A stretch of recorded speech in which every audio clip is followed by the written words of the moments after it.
Hello everyone, good evening.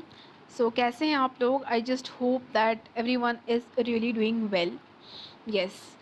सो आज है lecture number 5th of horticultural series. तो आज हम डिस्कस करने वाले हैं हॉर्टिकल्चरल सीरीज़ का lecture number 5th। And by God's grace हमने 4 लेक्चर हॉर्टिकल्चर के सक्सेसफुली पूरे कर लिए हैं। And here we are with the 5th lecture. So आप लोगों से रिक्वेस्ट है कि आप पहले फर्स्ट, सेकंड, थर्ड, फोर्थ देखें, फिर ही 5th में आए। सो दैट हमने जो पूरा स्ट्रक्चर है, पूरा कोर्स है हॉर्टिकल्चर का, प्रॉपरली स्ट्रक्चर किया हुआ है लेक्चर वाइज। तो अगर आप फर्स्ट स्टार्टिंग से देखेंगे और प्रॉपर नोट्स बनाएंगे, then it would be really going to be it's really going to be very beneficial for you. और सीधे आप अगर एग्ज़ाम के दिन पढ़ने वाले हो, then also it's going to work a bit good for you, right? Yes. तो आज लेक्चर नंबर 5th में जो हम आज कवर करने वाले हैं, that is horticultural crop in human nutrition. तो ह्यूमन न्यूट्रिशन में हॉर्टिकल्चरल क्रॉप्स का क्या महत्व होता है, उसे आज हम देखने वाले हैं। साथ ही हम दूसरा टॉपिक जो देखने वाले हैं, दैट इज़ किचन गार्डनिंग। तो पहला टॉपिक हमारा रहेगा ये। सो पहला टॉपिक जो हम डिस्कस करने वाले हैं, first topic, that is role of horticultural crop. और फिर सेकेंड टॉपिक जो आज हम डिस्कस करने वाले हैं, दैट इज़ किचन गार्डनिंग। तो इन टोटल आज हम 2 टॉपिक्स डिस्कस करेंगे। So yes, you can follow us on Facebook पे आप जाके फॉलो कर सकते हैं। इंस्टाग्राम में भी हमारा पेज बना हुआ है। आप हमसे कनेक्ट हो सकते हैं व्हाट्सएप नंबर के through. And apart from that, आप हमारे टेलीग्राम चैनल पे ज्वाइन होकर वहाँ पे डेली MCQs प्रैक्टिस कराए जाते हैं, तो वो भी आप ज्वाइन कर सकते हैं। And you can practice, and you all know that practice makes a man perfect. So do not forget to join our beautiful Telegram channel. Okay? So अगर आपको चाहिए एग्रीकल्चर रिलेटेड बुक्स, PDFs, सो PDFs अगर आपको चाहिए या फिर soft copy चाहिए आपको वेरियस लेक्चर्स की, बुक्स की, तो आप अगर ये लैपटॉप यूज़ करते हैं, you can go through www.agrimoon.com। तो ये हमारा प्यारा सा वेबसाइट है। वहाँ पे काफ़ी सारे PDFs, ई-बुक्स अवेलेबल है, आप वहाँ से अवेल कर सकते हैं। अपार्ट, अगर आप फ़ोन यूज़ करते हैं तो इट्स सजेस्टेड कि आप एग्री वर्षा का हमारा ऐप है प्ले स्टोर पे, काफ़ी प्यारा सा ऐप है। You can go, link is in the description. आप डिस्क्रिप्शन पे जाकर लिंक चेकआउट कर सकते हैं, वहाँ से आप डाउनलोड कर सकते हैं। After downloading you can avail the material. वहाँ पे टेस्ट सीरीज़ है, देन कंटेंट्स है, आप उन्हें पढ़ सकते हैं, टेस्ट सीरीज़ लगा सकते हैं, and you can boost up your preparation. Hey everyone, I am Devjani और let's get started with lecture number 5th। तो आज हम डिस्कस करेंगे lecture number 5th, right? So let's get started.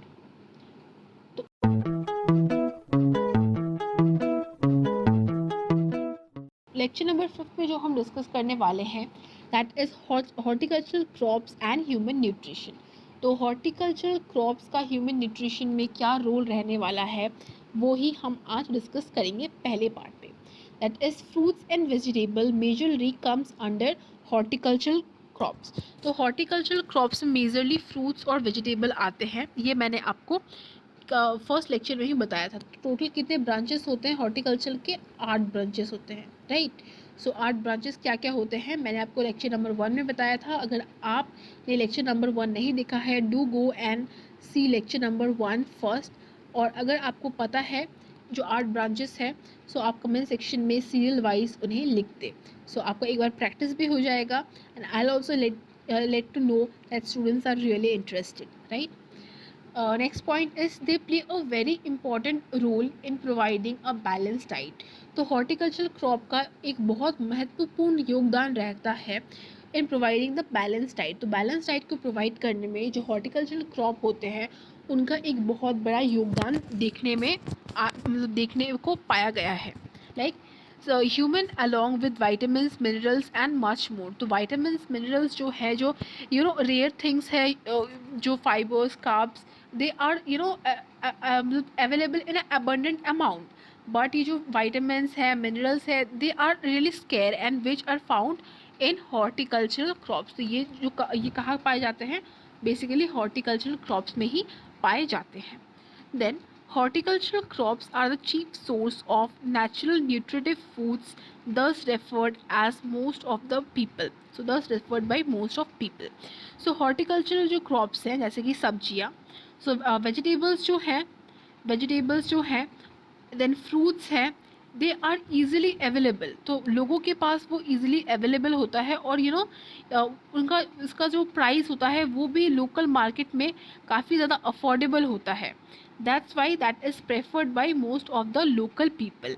As you know, as per the data, latest data के हिसाब से India की around, India का जो 60 to 70% पॉपुलेशन है वो क्या है, middle class, that is middle class population है. And middle class population prefer for cheap source of nutrition, तो cheap source of nutrition prefer करते हैं. And that's why horticultural crops plays a very important role in providing the nutritious diet to the people. तो nutritious diet people को देने के लिए they plays a very prominent and important role, right?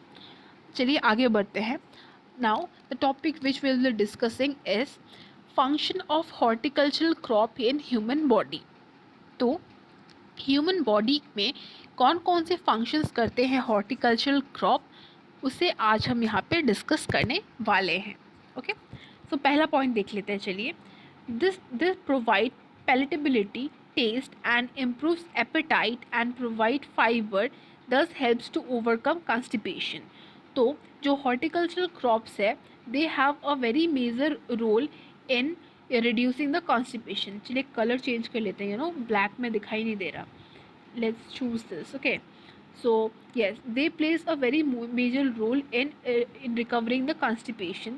So palatability, taste, appetite improve करता है. This is the major role of what horticultural crop in human nutrition. Now second point को पढ़ते हैं. Second point is they play a major role in neutralizing the acid produced by the stomach during the digestion of fatty acid. तो fatty acid के digestion के time पे हमारा जो stomach है वो काफ़ी मात्रा में क्या बनाता है, HCl, हाइड्रोक्लोरिक एसिड बनाता है. तो उसको न्यूट्रलाइज करने का भी जो काम है वो कौन करता है, हमारा हॉर्टिकल्चरल क्रॉप्स या फिर हॉर्टिकल्चरल फ्रूट्स, या फिर बेसिकली आप कहो तो fruits and vegetables. So they plays a major role in neutralizing the acid as well. Now point number 3, the horticultural crops, or we can say they improves the general immunity of human body and empowers them to fight against infection and deficiency disease. तो horticultural crops जो हैं वो काफ़ी ज़्यादा important role जो है वो play करते हैं for what, for increasing the immune system of our body. So अब देख लेते हैं कि how this horticultural crop can improve human immunity, right.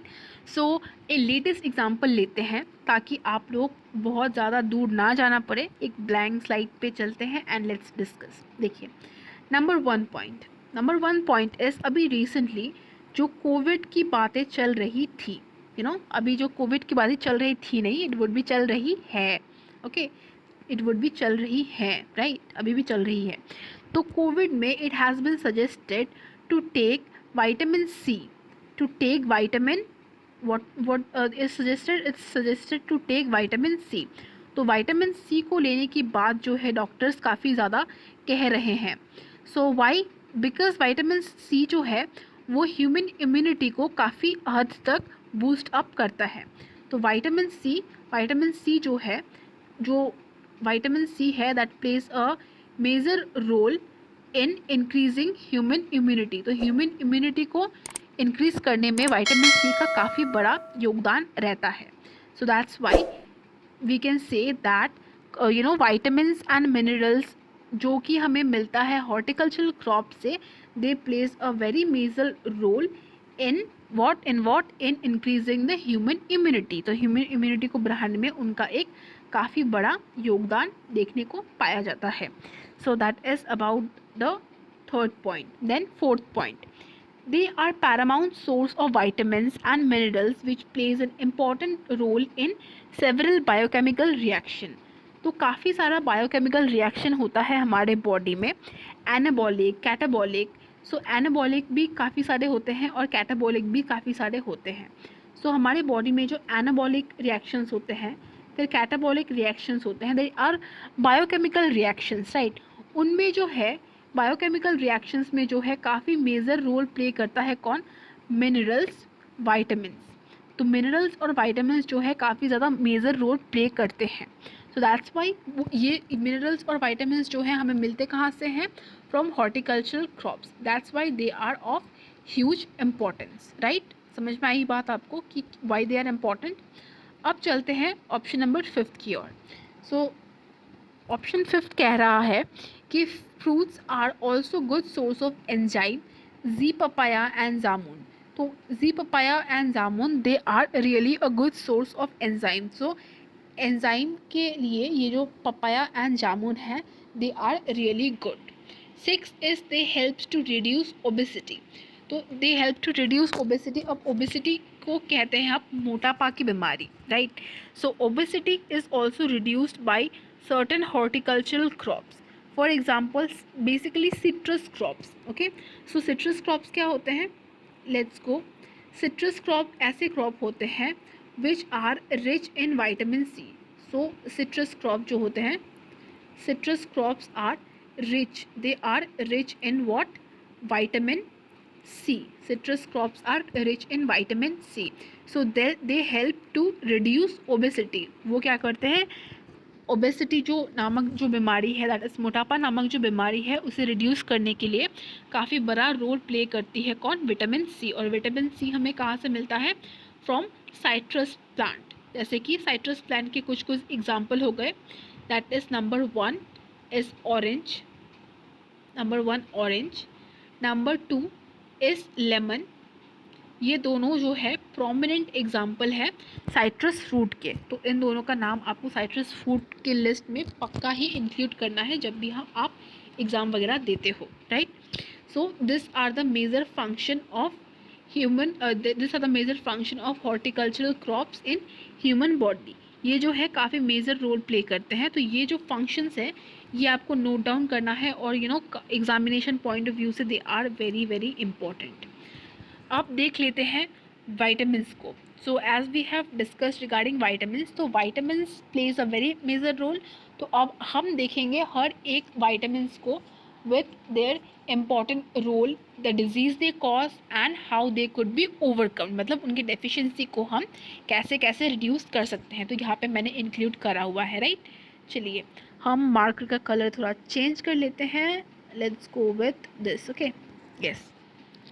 Role of human body, role in human body. तो सबसे पहले डिस्कस करने वाले हैं हम विटामिन ए को। सो विटामिन ए को डिस्कस करने वाले हैं कि विटामिन ए का हमारे ह्यूमन के बॉडी पे क्या रोल होता है। That is number 1 A, essential for human growth. तो विटामिन ए जो है ह्यूमन ग्रोथ के लिए काफ़ी ज़्यादा एसेंशियल होता है। उसका मेन पर्पस होता है टू हेल्प और we can say to resist infection. तो इन्फेक्शन को रेजिस्ट करने में विटामिन ए का काफ़ी बड़ा योगदान रहता है। अब अगर आपके बॉडी में विटामिन ए की डेफिशिएंसी हो गई तो कौन कौन से डिजीज़ हो सकते हैं वो भी जानना इम्पोर्टेंट है। बिकॉज प्रीवियस ईयर्स में काफ़ी बार देखा गया है कि xerophthalmia is cause due to deficiency of what? Xerophthalmia, या फिर कह लेते हैं night blindness is cause due to deficiency of what? तो इस टाइप के क्वेश्चंस काफ़ी ज़्यादा प्रोमिनेंट है एग्जाम में और आपको लर्न होने चाहिए, राइट? सो अब देख लेते हैं कि विटामिन ए के डेफिशिएंसी से कौन कौन से डिजीज़ होते हैं। Number A is xerophthalmia, number B is night blindness, number C is roughness of skin and D is stone formation in kidney.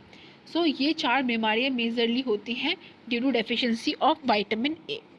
अब भाई डेफिशिएंसी की वजह से होगी तो कोई ना कोई सोल्यूशन तो होगा, राइट?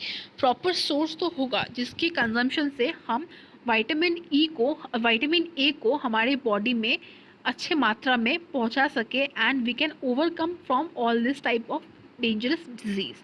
तो ऐसे रोग से बचने के लिए हमें कुछ सोर्स लेने होंगे विटामिन ए के। नेचुरल सोर्सेज की बात कर रही हूँ मैं, obviously tablets and other stuffs की बात, सिंथेटिक स्टफ्स की बात नहीं कर रही हूँ। I am talking about what natural stuffs, right? तो नेचुरल स्टफ्स को देखते हैं। So sources of vitamin A rich fruits are number 1 that is mango. Mango एक रिच सोर्स है। Then we have papaya, papaya मतलब आपका पपीता। देन डेट, जैक फ्रूट, कटहल, then passion fruit and liquid. So this are the major source of क्या, vitamin A. तो ये काफ़ी ज़्यादा इंपॉर्टेंट है, आपको भूलना नहीं है. सबसे ज़्यादा इंपॉर्टेंट है disease, after that sources. I would say to mark you star, because star mark करने की बात कहूँगी, because they are really important as per exam point of view, right. अब आगे बढ़ते हैं विटामिन बी की ओर. तो विटामिन B1 से, अब B1 की वजह से कौन कौन सी डिजीज़ होती है, कौन से सोर्सेस हैं, अब हम ये देखेंगे. सबसे पहला तो हम देखने वाले हैं रोल. चलिए एक और बार हम कलर को चेंज करते हैं and then let's get started. तो role, essential for good appetite and digestion. तो गुड एपेटाइट और डाइजेशन के लिए, एपेटाइट मतलब मुंह का स्वाद, ओके. तो एपेटाइट और डाइजेशन को मेंटेन करता है vitamin B1. Then necessary for fertility, lactation and functioning of nervous system. तो fertility, lactation and nervous system के लिए भी काफ़ी ज़्यादा इंपॉर्टेंट है विटामिन B1. अब देखते हैं कौन कौन से डिजीज़ कॉज करता है उसकी डेफिशिएंसी की वजह से, विटामिन B1 की डेफिशिएंसी की वजह से, right. Number 1 is a beriberi. तो बेरीबेरी कॉज होता है. Number B paralysis, paralysis cause होता है. एनलार्जमेंट ऑफ हार्ट, जो हार्ट होता है उसकी साइज़ जो है बड़ी हो जाती है. Then fall in body temperature, body temperature में भी गिरावट देखने को मिलती है, ओके. ये जो थर्ड नंबर है, एनलार्जमेंट ऑफ हार्ट. नो, एक जनरल नॉलेज का क्वेश्चन है कि एक ह्यूमन हार्ट का साइज़ जो है एक ह्यूमन फेस्ट से मैच करता है. मतलब आपके हार्ट का साइज़ आपके हैंड के फिस्ट के जितना ही होगा. So this is a important static GK का क्वेश्चन, राइट. सो यस, अब डिस्कस करते हैं हम सोर्सेज. तो sources of vitamin B1, okay. ये जो बेरी है ना, दिस इज़ रियली इंपॉर्टेंट. ये जो बेरी डिजीज़ है, this is very very important और एग्जामिनर का फेवरेट क्वेश्चन बनता है यहाँ से, ओके. सो आप ऐसे याद रखो कि बेरी में भी बी आता है और विटामिन B1, बेरी में 2 बार बी आता है, लेकिन विटामिन B1 की डेफिशिएंसी से जो है बेरी होता है. That you have to keep in mind. अब चलते हैं सोर्सेज की ओर, okay. So sources of vitamin B1, number 1 is walnut, apricot, then apple, banana, grapes, plum and almond. So these are the major sources. तो ये जो है major sources हैं विटामिन B1 के, काफ़ी ज़्यादा important है. sources और disease भाई मतलब रट लो, बिकॉज ये काफ़ी ज़्यादा important है. अगर आपने ये नहीं पढ़ा ना विटामिन्स में, तो समझो कि आपने कुछ भी नहीं पढ़ा विटामिन्स में. और हॉर्टिकल्चर हो चाहे दूसरे किसी भी एग्ज़ाम में हो, एग्जामिनर का फेवरेट रहता है ये विटामिन्स, ओके. सो इस टॉपिक को तो आप बिल्कुल स्किप नहीं कर सकते, चाहे दूसरे टॉपिक भले स्किप कर लो, राइट. सो चलिए आगे चलते हैं. अब पढ़ लेंगे विटामिन B2. अब डिस्कस करेंगे vitamin B2, again disease sources और रोल इन द बॉडी. तो विटामिन B2 जो है मेजर रोल है ग्रोथ में. देन स्किन हेल्थ को मेंटेन करता है. Respiration in poorly vascularise tissue such as cornea. तो कॉर्निया हमारे आँखों का टिश्यू है. सो आँखों का टिश्यू है. और एक और जनरल नॉलेज का स्टैटिक जीके का क्वेश्चन फिर से आ गया हमारे बीच. सो कॉर्निया, तो ह्यूमन का जब आई ट्रांसप्लांटेशन होता है, जब ह्यूमन का हम आई ट्रांसप्लांट करते हैं, तो ह्यूमन का कौन सा पार्ट हम ट्रांसप्लांट करते हैं, क्वेश्चन काफ़ी बार अराइज हुआ है, दैट इज़ कॉर्निया. तो ऐसे क्वेश्चंस आपको कब देखने को मिलते हैं, कॉम्पिटिटिव एग्जाम में देखने को मिलते हैं. So that you also have to keep in mind. तो चलिए हॉर्टिकल्चर पढ़ते पढ़ते थोड़ा बहुत जीके तो चलता ही है, right. So yes, vitamin B2. तो विटामिन B2 जो है स्किन हेल्थ को मेंटेन करता है, रेस्पिरेशन इन कॉर्निया को भी मेंटेन करता है. चलिए अब चलते हैं डिजीज़ की और, जो कि सबसे ज़्यादा इम्पॉर्टेंट है भाई. डिजीज़ तो मतलब कि आपके मतलब रटा हुआ होना चाहिए पूरी तरीके से. तो डिजीज़ जो है नंबर 1 पेलेग्रा कॉज करता है विटामिन B2 से. एलोपेक्शिया कॉज करता है. थ्रोट फूल जाती है. कैटरेक्ट हो जाता है. स्वोलन नोज एंड बॉल्डनेस मतलब hair loss in male is referred as baldness. तो इन सारी प्रॉब्लम ये सारी प्रॉब्लम्स देखने को मिलती है due to deficiency of B2, right. अब हम पढ़ेंगे सोर्सेस को. सो कि कौन कौन से सोर्सेस है, natural sources of course, artificial या सिंथेटिक नहीं. कौन कौन से सोर्सेस है जिनके कंजम्पशन से ह्यूमन बॉडी में जो है vitamin B2 could be maintained, right. Number 1 bell.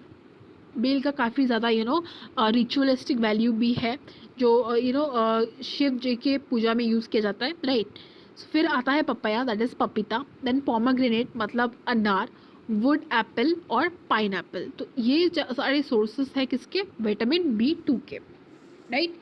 इनको भी आपको जो है मेमोराइज करना है, भूलना तो बिल्कुल भी नहीं है। ओके, चलिए अब हम आगे बढ़ते हैं टुवर्ड्स कैल्शियम। सो कैल्शियम की deficiency, role in human body और सोर्सेस आज हम डिस्कस करते हैं।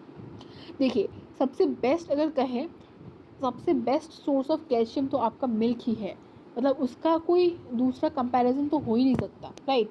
तो milk is the best source of calcium, but हम बात कर रहे हैं हॉर्टिकल्चर में, तो ऑब्वियसली हम फ्रूट्स और वेजिटेबल में ही देखेंगे, ठीक है। सो कैल्शियम की डेफिशिएंसी से जो है वीक बोन्स होते हैं और पेन इन जॉइंट्स। तो एज मतलब जैसे जैसे जो है एज, उम्र बढ़ती जाती है, so people faces joint pains, जो कि काफ़ी ज़्यादा कॉमन है।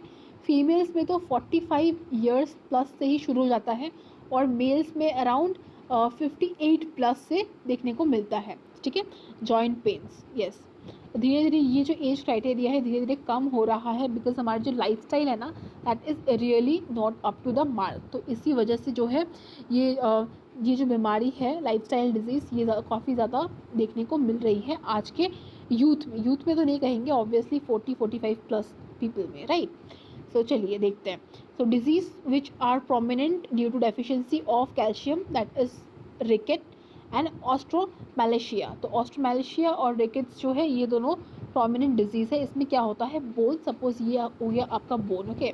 सो ये वाला जो जॉइंट है ना, यहाँ से जो है कैल्शियम जो है निकल जाता है, या फिर आप कह सकते हो कि कैल्शियम की डेफिशिएंसी हो जाती है।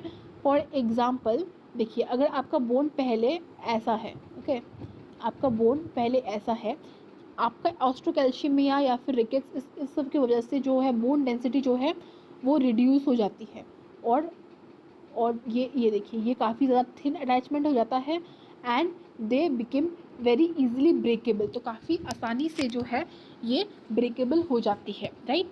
So that is really a serious disease. और अभी इंडिया में ऑलमोस्ट सारे 45 प्लस जो पीपल है, स्पेशली इन फीमेल ये ऑस्ट्रोकैल्शियमिया देखने को मिलता है।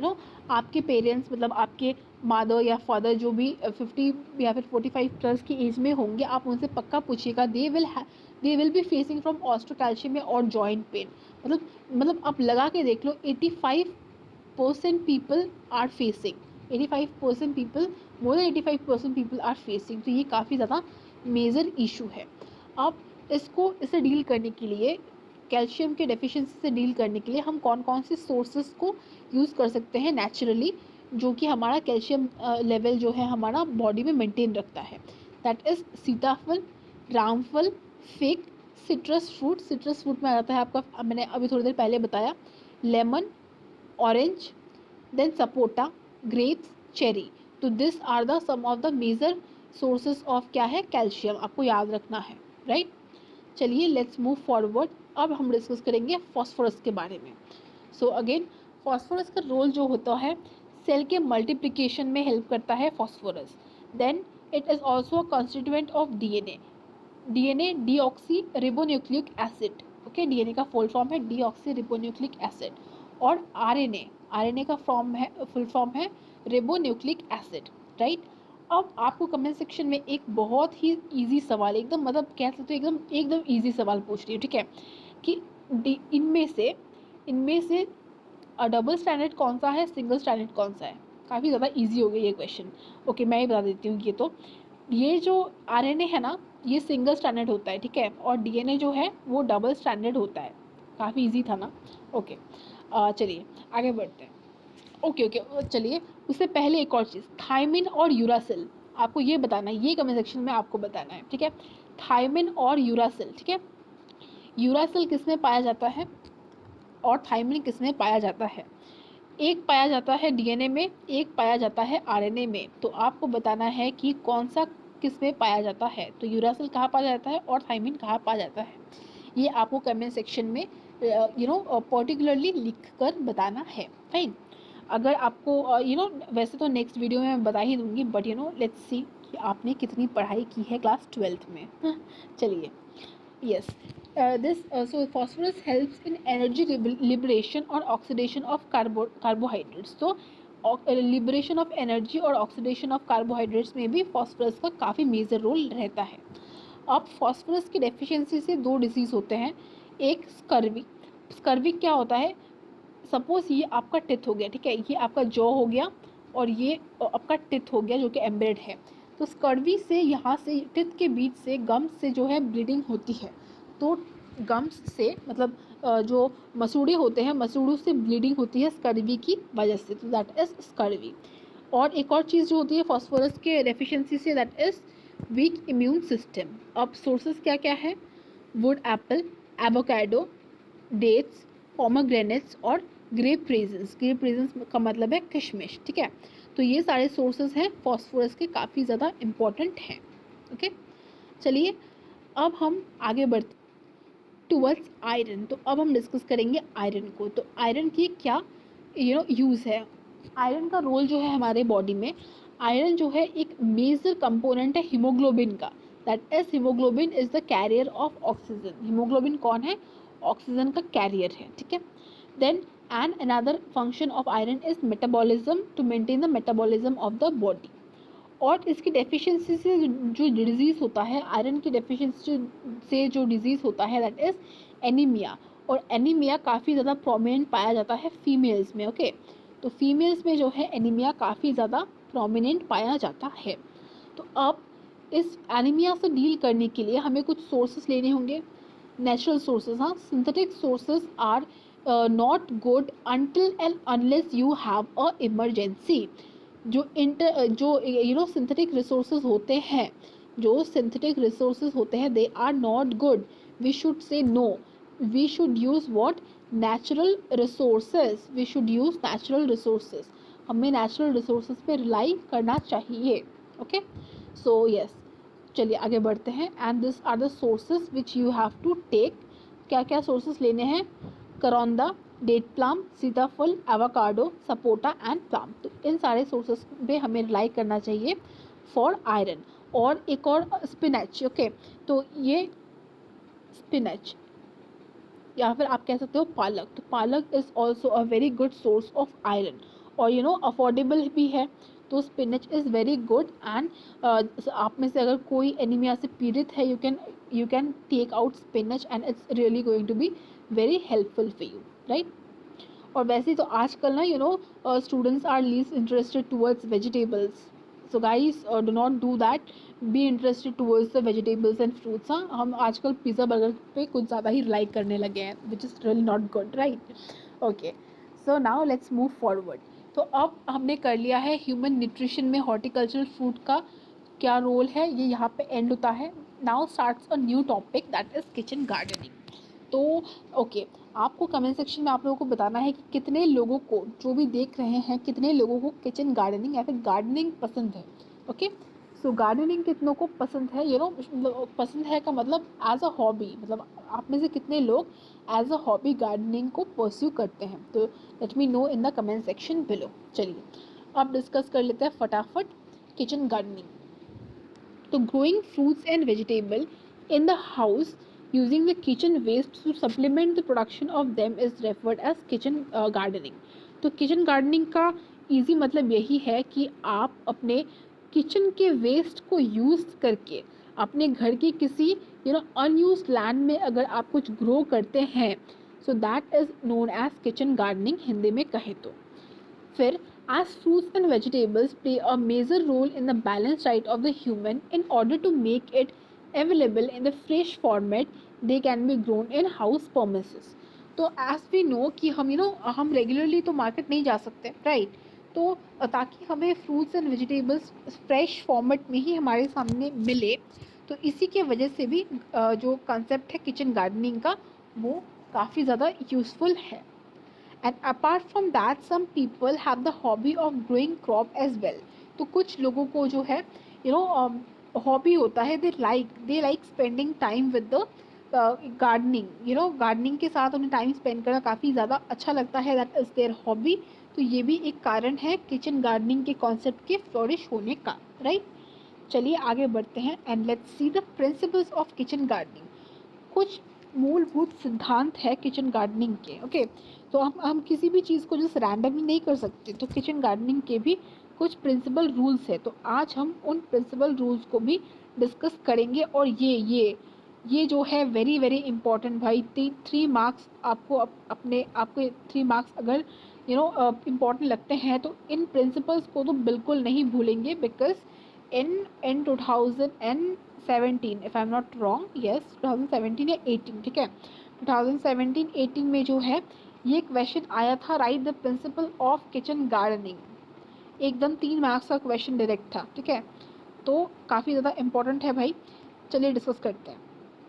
तो rectangular and square layout should be chosen for kitchen gardening. तो हमें हमेशा रेक्टेंगुलर और स्क्वायर लेआउट ही चूज़ करना चाहिए किचन गार्डनिंग के लिए। रेक्टेंगुलर स्क्वायर गार्डनिंग का मतलब क्या है, देखिए I let you know here. तो यस मतलब कि आपका जो गार्डन का शेप होगा that would be either be a rectangle or be a square. तो आपको ऐसे ही चूज़ करना है।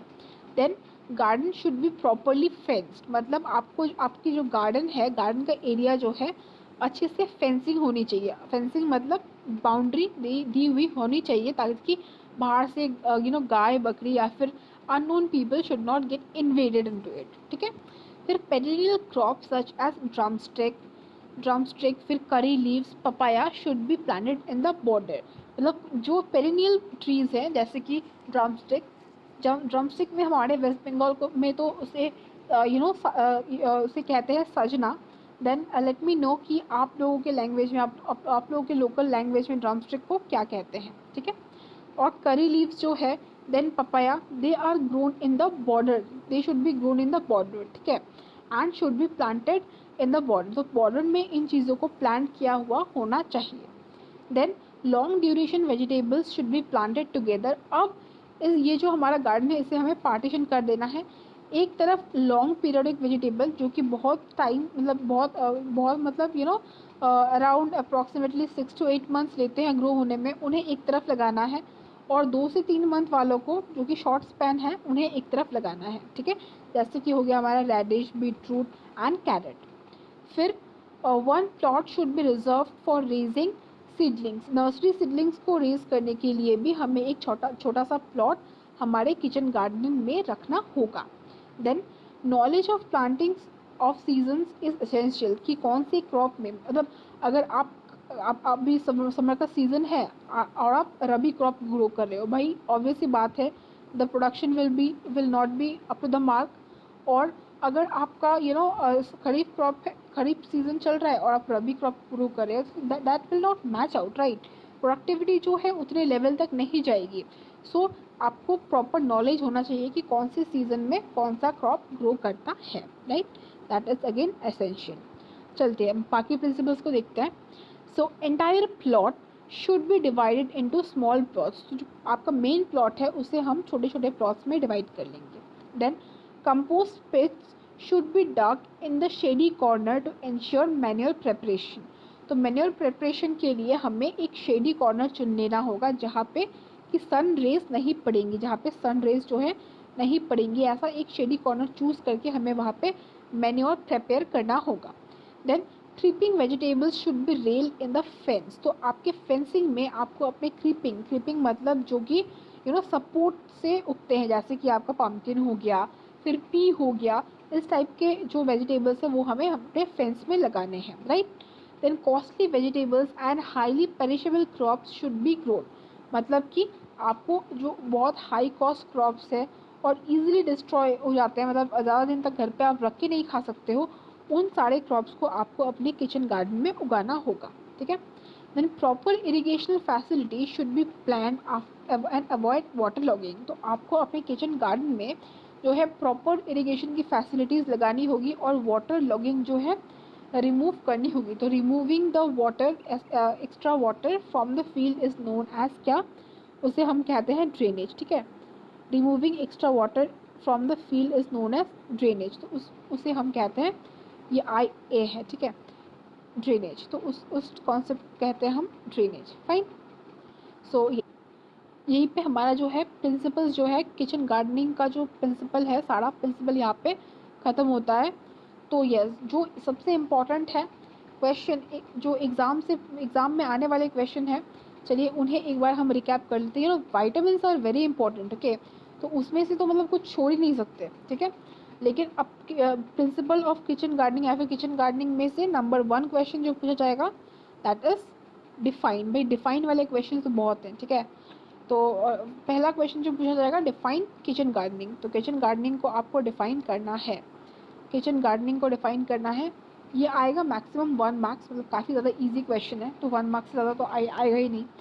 देन जो आपका 3 मार्क्स का क्वेश्चन बन सकता है, जिसमें से जो आया भी हुआ है पहले, आई कुड नॉट रिकॉग्नाइज कि 2018 में आया है या नहीं, या फिर 2017 में आया, if I am not wrong, ठीक है।